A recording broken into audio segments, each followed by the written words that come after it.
नमस्कार दोस्तों, मैं हूं सौरभ शर्मा। आप देख रहे हैं भारत 24। दोस्तों, आज बहुत स्पेशल गेस्ट मेरे साथ मौजूद है। नाम है राजेश जी। राजेश जी आज एक बहुत इंपॉर्टेंट जो सब्जेक्ट है उसको लेके हमारे साथ चर्चा करेंगे और वो टॉपिक आईसीयू का है और ओटी का है, जहाँ पे आप लोग तमाम आम लोग जब जाते हैं तो बहुत सारी चीज़ों से जूझते हैं, लेकिन अब उसको सिंप्लीफाई किस तरीके से किया जाता है, कैसे आप उसको एक बहुत ही इजी वे तरीका उसका निकाला गया है, किस तरीके से आप जाएंगे तो आपको बहुत सारी चीज़ों से जूझना नहीं पड़ेगा। उस सभी के लिए राजेश जी बहुत बहुत स्वागत है आपका भारत 24 में। थैंक यू सौरभ भाई। सर, क्या इनिशिएटिव है पहले मैं जानना चाहूँगा, बिकॉज आईसीयू ओटी से आजकल बहुत आम आदमी जूझता है, लेकिन जो आपका इनिशिएटिव है वो किस तरीके का काम कर रहा है और किस तरीके का इनिशिएटिव आप लाते हैं? यस सौरभ जी, आईसीयू जैसे आप देखते हैं जी तो you get a fear factor. जी ओटी उससे भी बड़ा फियर फैक्टर है। हमारा जो इनिशिएटिव है इस बेस्ड ऑन टेक्नोलॉजी। जी हम जो आईसीयू का इन्फेक्शन है, जो डेथ रेट है बिकॉज ऑफ द आईसीयू जी। और जो डेथ रेट है बिकॉज ऑफ द ओटी, जी। उसको नीचे लाना चाहते हैं। आपको सरप्राइज होगा जान के कि इंडिया का जो रैंक है आईसीयू और ओटी इन्फेक्शन में, वो अप्रॉक्स 145 है। 145 आउट ऑफ 168। सो आपके लिए बहुत ज़्यादा अलार्मिंग है, क्योंकि ये एथिकली बहुत गलत है, फाइनेंशियली बहुत गलत है, and it's a serious issue to the life of the person. और आईसीयू में जब आपका पेशेंट जाता है, बहुत वीक होता है जी और मेंटली वीक होता है, फिजिकली वीक होता है, मेडिकली वीक होता है। उस समय उसको जब इन्फेक्शन आता है, इन्फेक्शन स्पेशली निमोनिया आता है, डायरिया आता है, सेप्टिक आता है, उसकी 100% जो रिस्पॉन्सिबिलिटी है वो हॉस्पिटल्स पे फिक्स होनी चाहिए। और उसमें पेशेंट के जो अटेंडेंट होते हैं उनको चांस भी नहीं मिलता है इस बात को समझ पाने का, और जब तक वो समझते हैं तब तक बहुत देर हो चुकी थी सौरभ जी। राजेश जी, आईसीयू में जो आम आदमी है उसकी एक्सेस कम होती है। दिन में या तो 2 बार उसको जाने देते हैं या कई बार दिन में 1 बार उन्हें जाने देते हैं अपने पेशेंट को देखने के लिए।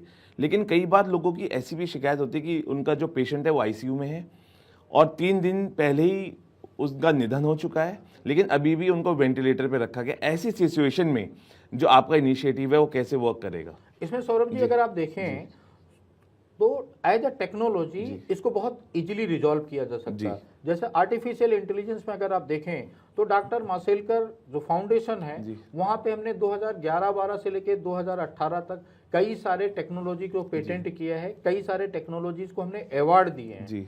उसमें रिलायंस नॉलेज फाउंडेशन का भी काफी इंपॉर्टेंट कंट्रीब्यूशन है, जहां पे हम between bed and patient, attendant and patient के बीच गैप ऑलमोस्ट जीरो कर चुके हैं। अस्पताल को और लोगों को ये अवेयरनेस लेना चाहिए कि हम जो डिटेल्स है, डाटा है पेशेंट का, वो रियल टाइम ट्रांसमिट कर सकते हैं अटेंडेंट के फोन पे और अटेंडेंट के दूसरे भी डॉक्टर्स को।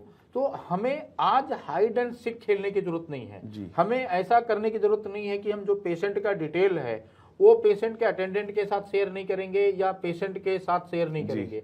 अगर हम शेयर करेंगे उससे हमारी इफिशियंसी बहुत बढ़ेगी। दूसरा, जो एनबीएच है और मेडिकल के दूसरे रेगुलेटर्स हैं, उनको ऑडिट पे सख्ती लानी पड़ेगी। ऐसा आमतौर पे कहा जाता है अस्पताल में, डॉक्टर्स में, कि ऑडिट रिपोर्ट बहुत इजीली मैनेजेबल है, बहुत इजीली मैनेजेबल है। और मैं तो पूरे विश्वास के साथ कहता हूं, अगर ऑडिट रिपोर्ट मैनेजेबल नहीं है तो आपका रैंक 145 नहीं हो सकता। आपके यहाँ जो डेथ है 57% डेथ आईसीयू ओटी की, और ये मैं जिम्मेदारी के साथ कह रहा हूं, 57% बहुत बड़ा है, वो इन्फेक्शन के कारण हो रहा है। 57% आदमी आईसीयू में इन्फेक्शन के कारण मर रहा है, और इसकी जिम्मेदारी, जवाबदेही तय होनी चाहिए ऑडिटर पे और अस्पताल पे। इसलिए आप बताएं सौरभ भाई, आज बहुत सारे जो अच्छे डॉक्टर हैं वो पेशेंट को रिक्वेस्ट करने लगे हैं कि अपने पेशेंट को आईसीयू में न रखो, अपने पेशेंट को आपके घर पे ट्रीट कर देंगे। छोटे छोटे अस्पताल में ट्रीट कर दे रहे हैं। क्यों ट्रीट कर दे रहे हैं? क्योंकि उनको डर है कि आप मेरे अस्पताल में आएंगे, मेरे आईसीयू में इन्फेक्शन लग जाएगा, आप ओटी में जाएंगे, आपको इन्फेक्शन लग जाएगा, और एक बार आईसीयू में इन्फेक्शन लग गया, आपके बचने के चांस 10% से कम है, 10% से भी कम है। राजेश जी, लेकिन जो इनिशिएटिव आप लेके आ रहे हैं और जिस तरीके से आप कह रहे हैं कि जो हमारी आंखें हैं रेटिना वो भी पता लगा पाएंगी क्या जो इन्फॉर्मेशन अब हिडन कई बार रखी जाती है आईसीयू में, क्या ये इनिशिएटिव जो आप चीज़ें ला रहे हैं, जो कर रहे हैं, वो किस तरीके से आपकी बॉडी का जो अंदर क्या चल रहा है, क्या किस तरीके से आपकी बॉडी वर्क कर रही है, क्या चीज़ें उसमें सही है, क्या खराब है, क्या वो भी इजीली पता लगाया जा सके? हाँ, एकदम आसानी से। मैं आपको बताऊं, अगर आप देखेंगे कुछ की फीचर्स अगर आप बता पाए। की features like if I scan your retina, जी। और आपके फोन से स्कैन हो जाएगा, जो रेटिना है वो आपके फोन से स्कैन हो जाएगा। स्कैन होने के बाद में इजीली जो मेडिकल प्रैक्टिशनर्स हैं, प्रोफेशनल डॉक्टर्स हैं, वो आपको एक्सप्लेन कर देंगे, आपको ये प्रॉब्लम है, इसका ये सोल्यूशन है। ये इन्फेक्शन की वजह है कि बॉडी के माल फंक्शन की वजह से, कि आपके खाने के खराबी की वजह से।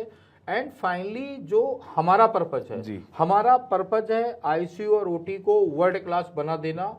अस्पताल किसी का भी हो, डॉक्टर कोई भी हो, हमारा जो पर्पज है वो आईसीयू ओटी को वर्ल्ड क्लास बना देना, और बहुत आसानी से बनाया जा सकता है। स्पेशली जो गवर्नमेंट हॉस्पिटल्स हैं, जहां पे गरीब इलाज करा रहा है, वो आईसीयू और ओटी किसी भी कीमत पे वर्ल्ड क्लास होने चाहिए। और इसमें कोई बड़ा इन्वेस्टमेंट नहीं है। हमने काफी सारे डॉक्टर्स ट्रेंड कर रखे हैं, जिनमें हमारे डीवाई पाटिल के डॉक्टर हैं, जिसमें हमारे हिंदुजा के डॉक्टर हैं, जिसमें लीलावती के डॉक्टर्स हैं, और सब वॉलंटरली काम करने को तैयार हैं, क्योंकि finally doctors are also human being. they feel pain when somebody die, so they want protect the life। But आप लोगों के मदद से एक तो अवेयरनेस लाने की जरूरत है। हर पेशेंट अगर ओटी में या आईसीयू में इन्फेक्शन आता है, वो उसको आप हाईलाइट करो, और उसको उसके डॉक्टर के साथ बैठ के डिसाइड करिए। मैंने आपको पेशेंट दिया था, मेरे पेशेंट को किडनी का प्रॉब्लम था, हाउ ही गॉट निमोनिया। मेरे पेशेंट को लीवर का प्रॉब्लम था, हाउ ही गॉट फीवर। जब आप ये सवाल पूछना शुरू करोगे तो जिम्मेदारियां तय होंगी, और एक बार आईसीयू और ओटी का इन्फेक्शन आप कंट्रोल कर ले गए तो बहुत बड़ी मात्रा में मौतें कम होंगी। और सौरभ भाई बताऊं, अगर आपने ये ठीक कर लिया, ग्लोबल अगर आप देखेंगे तो आपका मेडिकल टूरिज्म में 4% हिस्सा है, जो 30-35 हजार करोड़ का बिजनेस है। कंट्रोल कर लगे तो 5 लाख करोड़ का बिजनेस आपका वेट कर रहा। 5 लाख करोड़ जब मैं बताता हूं तो आपकी 25-30 इंडस्ट्री, टेलीकम्युनिकेशन ले लीजिए, मूवी ले लीजिए, चैनल ले लीजिए, एडवर्टाइजमेंट, मार्केटिंग, सब मिला के 2.5 लाख करोड़ है। 5 लाख करोड़ आपको 1 शॉट में आता है। And people who is coming to get treated with you, transport मिलेगा आपको, होटल मिलेगा, फूड बेवरेज मिलेंगे, क्लॉथिंग मिलेगा, एंड ओवर एंड अबव आपके ग्रेट इंडिया का एक बहुत बड़ा ब्रांड मिलेगा, जिसमें पूरी दुनिया आपके रेपुटेशन को एंजॉय करेगी। जो बड़े बड़े हॉस्पिटल्स हैं, जैसे मैं रिलायंस की बात कर रहा हूँ, धीरू भाई अंबानी हॉस्पिटल्स हैं, क्या कभी अंबानी से भी, क्योंकि वो भी ऐसे इनिशिएटिव्स के लिए रेडी रहते हैं, और कभी मुलाकात हुई, कभी उनके साथ बातचीत हुई रिलायंस फाउंडेशन से, या धीरू भाई की इस तरीके की चीज़ें अगर हम ला सकते हैं? सौरभ भाई, इस मामले में मैं काफ़ी लकी हूँ। रिलायंस फाउंडेशन के जो की मेंबर्स हैं उनसे मुलाकात होती है। पिछले वीक भी मैं उनके एमडी मासेलकर साहब के साथ पूरे दिन था, काफ़ी डिटेल चर्चा हुई। हमने कई सारे इनिशिएटिव, जैसे मैंने आपको बोला कि आई स्कैनर ऑलरेडी चालू कर दिया है, करीब 6-7 हज़ार स्कैनर वैन बना रहे हैं, कई सारे रूरल एरिया में जा रहे हैं। गोवा गवर्नमेंट के साथ हमने टाई अप किया है, उनके यहाँ चालू कर दिया है। सावंत साहब से बात हुई? हाँ, सावंत साहब से खूब डिटेल बात हुई है। उन्होंने इनवाइट किया है कि उन्होंने ऑफर भी किया कुछ अस्पताल गोवा के। इससे पहले राजस्थान में गहलोत साहब के साथ बात हुई थी। गहलोत साहब ने 1 घंटे की मीटिंग को 8 घंटे रात में 3 बजे तक एक्सटेंड किया। He call his health secretary there and he took lot of initiative. But problem अभी भी एक ही जगह है सौरभ भाई। प्रॉब्लम एक जगह क्या है, जब तक आप मांगोगे नहीं, जैसे बड़े से बड़े अस्पताल में चले जाइए, वहां क्या है कि जब तक पेशेंट और पेशेंट के अटेंडेंट मांगेंगे नहीं, जब तक आपको पता ही नहीं होगा, जब तक आप रेजिस्टेंस क्रिएट नहीं करेंगे, वो इंप्लीमेंट नहीं करेंगे। आज मैं आपको बताऊं, इंडिया में ओटी का यूटिलाइजेशन मोर देन 280 डेज है, मतलब साल में 365 दिन होते हैं, ओटी करीब 280 दिन, आईसीयू 365 दिन। बिल्कुल। डॉक्टर्स को और जो सपोर्ट स्टाफ है उसको टाइम ही नहीं मिलता टू रिपेयर इट। रिपेयर करने के लिए टाइम चाहिए, उनको टाइम नहीं मिलता। बट अगर अवेयरनेस आप क्रिएट कर देंगे, जैसा आज आप प्रोग्राम आज कर रहे हैं, ऐसे प्रोग्राम अगर आप 4-5 करेंगे तो मैं सर्टिफिकेट मांगूंगा, like you want me to be ICU, मैं सर्टिफिकेट मांगूंगा कि इसका लास्ट डिसइंफेक्शन कब हुआ, किसने किया, एक सर्टिफिकेट मेरे को दीजिए। अभी आप होटल में जाते हैं, होटल में लिखा होता है कि लास्ट हाउसकीपिंग इस समय चेक हुई, टिक होता, साइन होता, वॉशरूम गंदा है तो आप सुपरवाइजर पकड़ लेते हो। तो ऐसा ही आप सिंपल पकड़ सकते हो भाई, लास्ट इसका आईसीयू का ऑडिट किसने किया, ऑडिटर नेम, उसका नंबर, ओटी का ऑडिट किसने किया, ऑडिटर का नाम और नंबर। एंड दूसरा सबसे बड़ी बात है, आपके अवेयरनेस से इंडिया के बहुत सारे स्टार्टअप को बिलियंस डॉलर का बिजनेस है, बिलियन डॉलर का बिजनेस है। आप होटल को 6 बार साफ कर सकते हो, आईसीयू ओटी को क्यों नहीं 6 बार साफ कर सकते? आप डिस्पोजेबल क्यों नहीं यूज कर सकते हो? आप अभी क्या कर रहे हो, चम्मच, आप आइसक्रीम खाते हो, चम्मच हर बार फेंक देते हो, कप फेंक देते हो। Why don't do this on ICU OT? Are you thinking you are paying less? आप एवरेज आईसीयू में 20,000 से 30,000 रुपए पर डे का दे रहे हो, मेडिसिन अलग है। आप ओटी में जाएंगे, आप अपना ओटी का बिल देखिए, everything is new, correct, everything is new. लेकिन राजेश जी अगर क्योंकि बिग हॉस्पिटल्स की, बड़े हॉस्पिटल्स की हमने बात की, लेकिन जो नर्सिंग होम्स भी हैं, कितना किफ़ायती है, कितना अगर वो भी चाहें, अगर वो इनिशिएटिव में इन्वॉल्व हों आपके, तो वो चाहें तो कितना महंगा है या कितना सस्ता ये उनको पड़ेगा? नहीं सर, हम तो पैसे ले ही नहीं रहे हैं, हम तो उनके साथ प्रॉफिट शेयरिंग कर रहे हैं। लाइक आपका 20 रुपए या 2 लाख रुपए आपका इनकम है, हम इम्प्लीमेंट करके आपके साथ प्रॉफिट शेयरिंग कर रहे हैं। हम आपसे पैसे नहीं ले रहे हैं, हम आपसे बिल्कुल पैसे नहीं ले रहे हैं। हम आप में एक तो अवेयरनेस, आप लोगों के थ्रू अवेयरनेस क्रिएट कर रहे हैं। आप उन्हीं हॉस्पिटल्स में जाएं जिनमें पर्ची लगी हो, बोर्ड लगा हो, जिसका ऑडिट प्रॉपर हुआ। आप उन्हीं हॉस्पिटल्स में जाएं जिसके बोर्ड पे लिखा लास्ट 15 दिन में आईसीयू में 0 इन्फेक्शन, बोर्ड पे लिखा होना चाहिए, डिस्प्ले होना चाहिए। लास्ट कोई नहीं लिखता है, मुझे लगता है। नहीं, बट आप मांगते नहीं हो आप मांगते नहीं थे तो किसी भी टोल नाके पे लिखा नहीं होता था कि ये प्रोजेक्ट कब शुरू हुआ, कितना पैसा रिकवर हुआ, कितना बाकी है। आपने मांगा, आज 99% हर टोल पे लिखा हुआ, contractor name, total cast of project, total recovered, total balance. तो आपको लगता है बड़े बड़े हॉस्पिटल्स में इन्फेक्शन रेट रहता है? 100% रहता है, 100%। No hospital, I challenge from this studio, कोई ऐसा अस्पताल नहीं है जिसका इन्फेक्शन रेट इंडिया में 25% से कम हो, कोई अस्पताल नहीं। तो हॉस्पिटल्स को सर क्या प्रॉब्लम आ रही है फेस करने में और मैनेज करने में आईसीयू ओटीज? अगर मैं आपको, उनका एक सबसे बड़ा प्रॉब्लम है, इसके लिए उनको स्टाफ बढ़ाना पड़ेगा जो डिसइंफेक्शन के कॉस्ट, और दूसरा कास्ट तो दाल में नमक से भी कम है। कास्ट तो एवरेज अस्पताल 50 करोड़ का बनता है, 50 करोड़ के अस्पताल पे आप 50 लाख रुपया साल का नहीं खर्च कर सकते। एंड स्पेशली जब आप उसकी लाइफ देख रहे हो, एक इन्फेक्शन में आपको बता दूं, आईसीयू का एक इन्फेक्शन हुआ तो आप समझ लिए पेशेंट कम से कम 5 दिन और आईसीयू में रुकेगा, और उसके बचने के चांस 50% नीचे चले गए, 50% नीचे चले गए, क्योंकि उस समय पेशेंट इतना कमजोर है कि he is not able to handle any kind of the shocks. देखिए राजेश जी, जब हम किसी चीज की शुरुआत करते हैं, बदलाव का दौर कब आएगा, कैसे आएगा, ये एक वक्त की बात है, लेकिन डू यू थिंक कि it can make a difference? Sir, it is going to make difference, because if you save one life, and especially when you are under a Narendra Modi government, when you are going to be a global, तो माननीय प्रधानमंत्री के under में ये छोटे छोटे changes किसी भी कीमत पे लाने पड़ेंगे। आपको ये चेंजेस लाने पड़ेंगे, और ये चेंजेस आप नहीं लाएंगे तो रेस में आप पीछे छूट जाएंगे। इफ यू रिमेंबर, 20 साल पहले जब अपोलो आया था, 20 साल पहले जब दूसरे अस्पताल से आए थे, तो पुराने लोगों ने रजिस्ट किया, चेंज नहीं किया अपने आप को।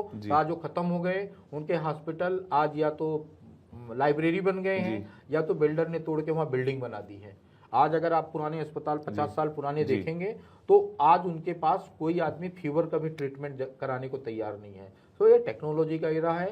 आप लोग भी एक प्रोग्राम करिए, देखिए 15-15, 20-20 हजार के बहुत सारे एआई इक्विपमेंट्स हैं, प्रमोट करिए उनको, लोगों को प्रमोट करिए कि वो अपने घर में रखें, लोगों को प्रमोट करिए। जैसे अभी आप सब्जी लेने जाते हैं, आप देखते हैं सब्जी को उठा के, आप कोई सुपरमार्केट जाते हैं, उसका डेट देखते हैं, एफएसएसआई का लोगो देखते हैं। आई रिमेंबर सौरभ भाई, 2002 2003 में इंडिया में एफएसएसआई पूछना बहुत बड़ा, जी बिल्कुल सर, FSSAI जी, पूछना बहुत बड़ा मतलब बात होता था।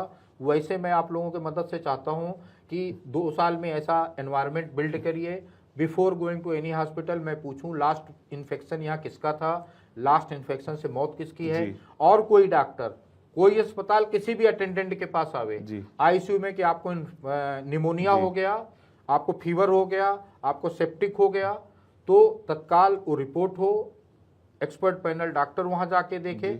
2 साल ऐसा कर दिया, 99% सब अस्पताल से ये प्रॉब्लम खत्म हो जाएगी। राजेश जी, क्योंकि आप जिस तरीके का सॉल्यूशन दे रहे हैं बहुत ही वाजिब भी है, और इसको समझना पड़ेगा एक आम आदमी को भी, और एक पहल करनी पड़ेगी उन चीज़ों की जिसके लिए वो थोड़ा सा या तो लेजी है या मांगता नहीं है, या क्या कोई डर है उसके मन में क्योंकि उसका पेशेंट अंदर है। लेकिन अगर मैं को लगता है कि अगर एक आदमी भी एक ऑडिटर बन के ये सब चीज़ें मांगता है तो it can make a difference. लेकिन वो ऐसे क्या चीज़ें, क्या सवाल, क्योंकि कुछ लोग पढ़े लिखे भी जा रहे हैं लेकिन कुछ लोग गांव से भी आते हैं, अर्बन एरिया, रूरल एरिया से भी आते हैं, वो क्या करें सर, बिकॉज वो ना पढ़ पा रहे, लेकिन क्या ऐसे सवाल वो पूछ सकते हैं और वो देख सकते हैं ताकि वो एक अवेयरनेस भी अपने लोगों में लाओ, माउथ टू माउथ अगर वो जाए तो। सौरभ भाई जैसा आपने एक सवाल छोटा सा पूछा जी कि आपके हॉस्पिटल में लास्ट ऑडिट कब हुआ, जी, auditor name and phone number, correct, ये तो उसको डिस्प्ले ही करना है।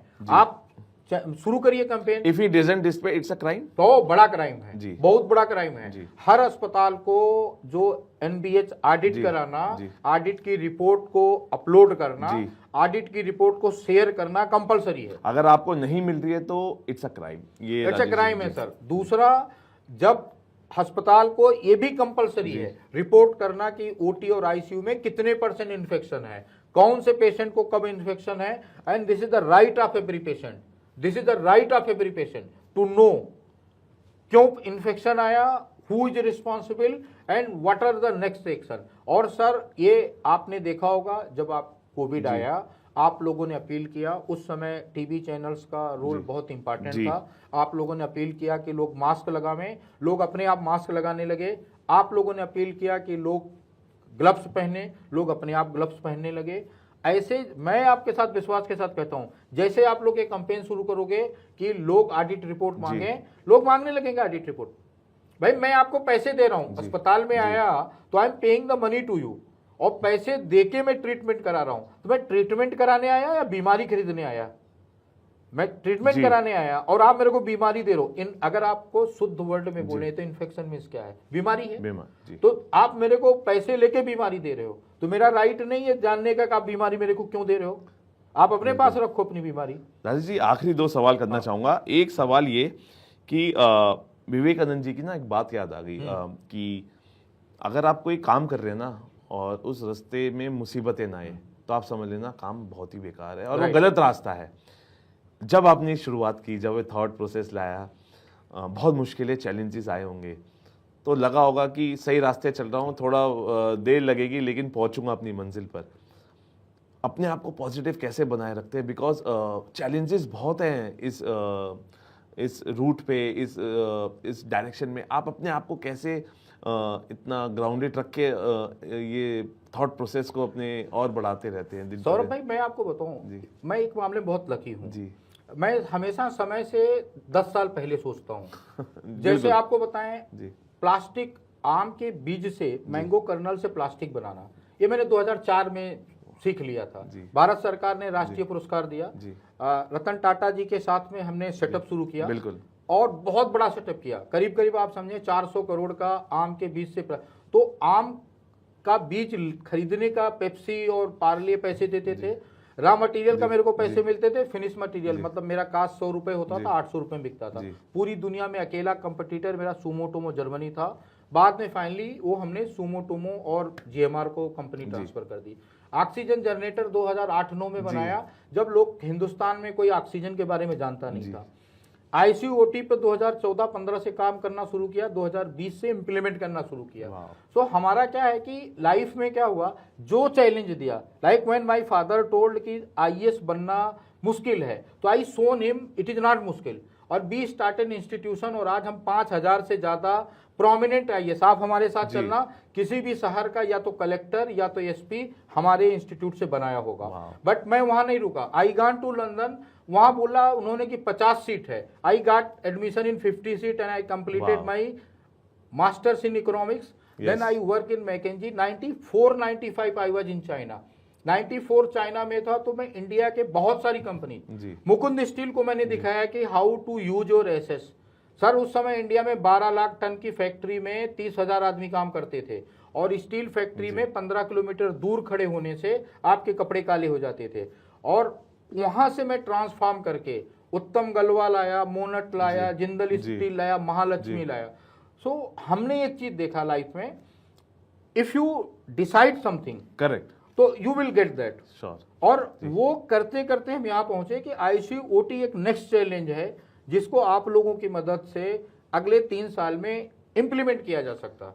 सर एक आखिरी सवाल, आप अपने इनिशिएटिव से ऐसे कौन कौन से सॉल्यूशंस है जो आईसीयू और ओटी को दे रहे हैं, वो समझना भी चाहेंगे लोग, देखना भी चाहेंगे, सुनना भी चाहेंगे सर, क्योंकि आपने बहुत सिंपली तरीके से लोगों के जो मस्तिष्क है, जो माइंड है ना, उसको बहुत हल्का किया होगा आज।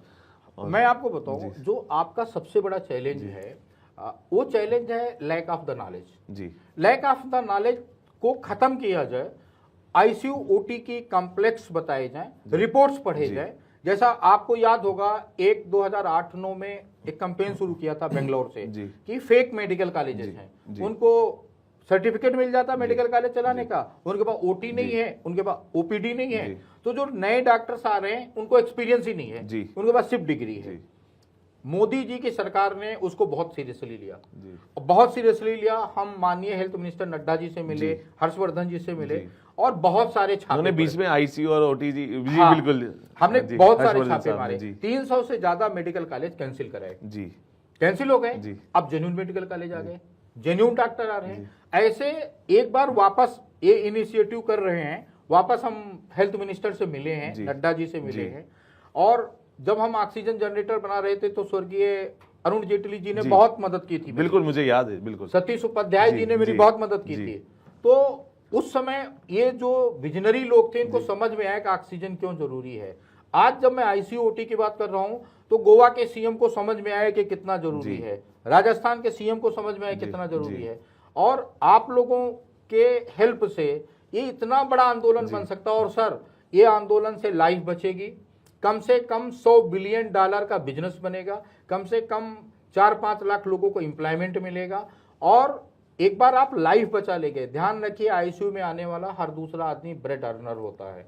अगर आप ब्रेड अर्नर को बचा ले गए तो एक पूरे बड़े परिवार को बचा ले गए। बिल्कुल राजेश जी, जितना मैंने आपका इंटरव्यू किया, उससे 2 लाइन में शायद आपके लिए समझ पाया हूँ कि मंजिलें हिलती है हिलने दो, निशाना राजेश जी का अर्जुन के तीर जैसा है। Right side. तो मैं आपको बताऊं कि हम ये मानते हैं जो होता है वो होने दो, ये पौरसहीन कथन है, जो हम चाहेंगे वो होगा, इन शब्दों में जीवन है। वाह, थैंक यू राजेश जी, आप हमारे स्टूडियो आए। और एक बहुत इम्पॉर्टेंट इनिशिएटिव है, लोगों को समझना चाहिए। और मुझे लगता है कि किसी चीज़ में जब बात होती है तो उसकी ही बात होती है। तो आज राजेश जी ने जिसकी बात की है उसमें ज़रूर कोई बात है, और आप इस बात को आगे बढ़ाना चाहते हैं तो इस पे बात कीजिए, डिस्कशन कीजिए।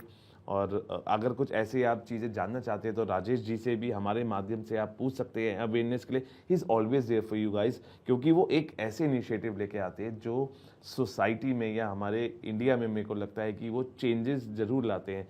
और जब कोई चेंज लाता है तो आप समझ सकते हैं कि वो कितना इफेक्टफुल और दमदार सोच के साथ आता है। इस दमदार सोच के अगर आप भी भागी बनना चाहते हैं तो आप भी हमारे माध्यम से इस अवेयरनेस को फैलाते रहिए। फिलहाल अभी के लिए इतना ही, आप बने रहिए भारत 24 के साथ।